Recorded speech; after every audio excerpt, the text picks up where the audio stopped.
Hi, everyone. I'm Lisa D'Amico, and I'm with the Rockland Arts Festival. I have the pleasure today of speaking with artist Patricia Stuart. Now, Patricia, I have a little bit of a visual background on your work, and I find your work incredibly powerful. So, before we get into the depth of your aesthetic, I have a question that I've always wanted to ask you, and now that I have the opportunity, I'm going to. Um, Regarding materials that you use, when you approach a piece, have you already decided what materials you want to use, or does that evolve more naturally as you kind of work on the piece? It actually evolves. I may know what the subject I may want to deal with, but as to all that that's going to involve, not necessarily. Um, if I'm working with fabrics or textiles and things like that, I know, okay, I'm working with these things, but as to how it comes together, I just intuitively go with the flow of my inspiration. Regarding your technique, looking back, right? How would it differ from when you first started? Oh, when I've always been doing art from a little girl, but when I started seriously doing it professionally, Mhm. um, my work then was very basic, not just putting my idea down and painting. Um, but now it has grown into something that's more involved as far as how I put things together, materials I'm using, um, going more with the flow as opposed to being stuck in one way of doing things. My vision has opened up and I just go for it. Really? Um, regarding color, how much do you feel that color has an impact on your work? Color has a great impact.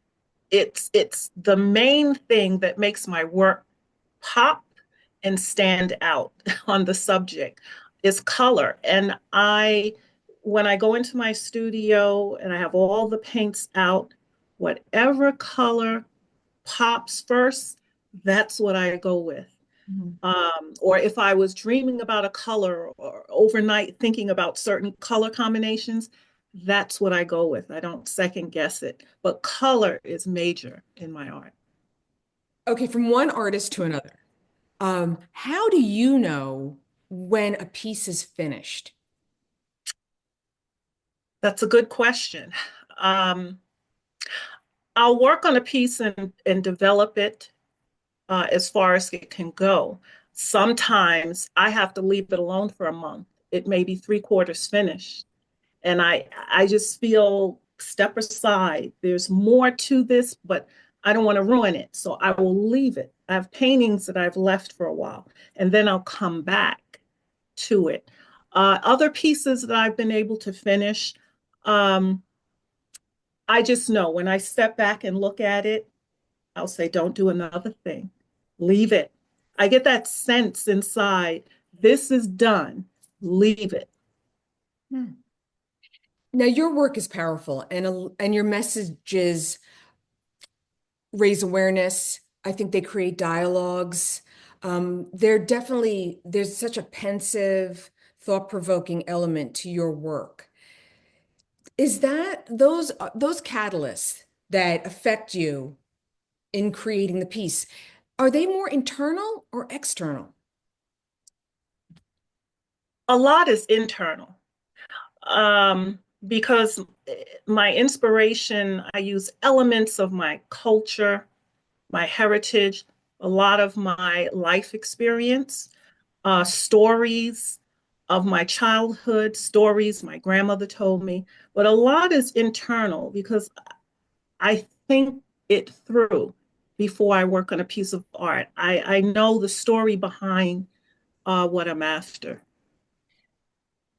How aware are you prior to working on your piece compared to the end when you're done and you know it's finished? How aware are you of that societal impact that you're creating with your work? I mean, is that even the goal?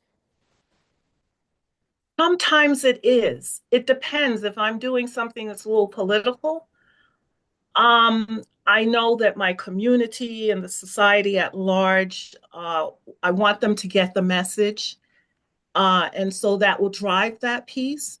Mhm. But other times, I'm just expressing myself. Right. And in those pieces, I just get down what I need to get down to, express a thought, an idea, Mhm. or something important, an important subject.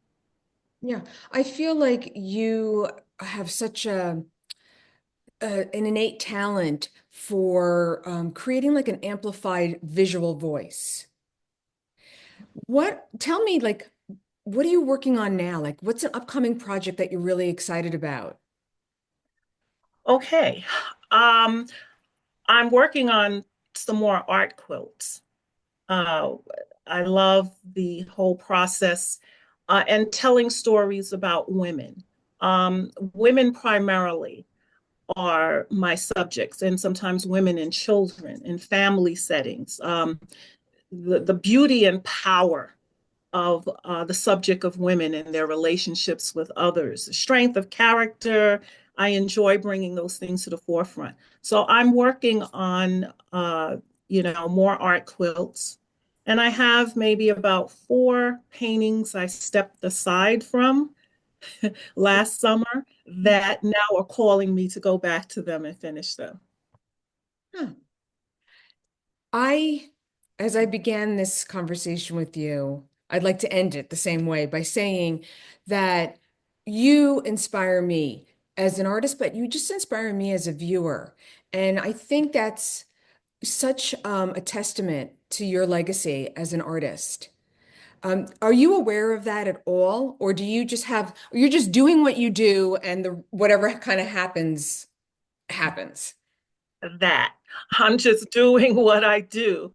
I'm never really aware, not unless I'm in a gallery show and someone particularly expresses a thought or idea behind my art. I never know that. But I know that I'm giving it my all. I'm giving it my heart. And the subjects or whatever topic, I know that they have a place. And so I just do what I do. I enjoy it. I love the whole process. Well, you are an incredible artist, and I cannot recommend enough to everyone listening to please follow you. And seeing your work in person takes the power of your pieces to another level.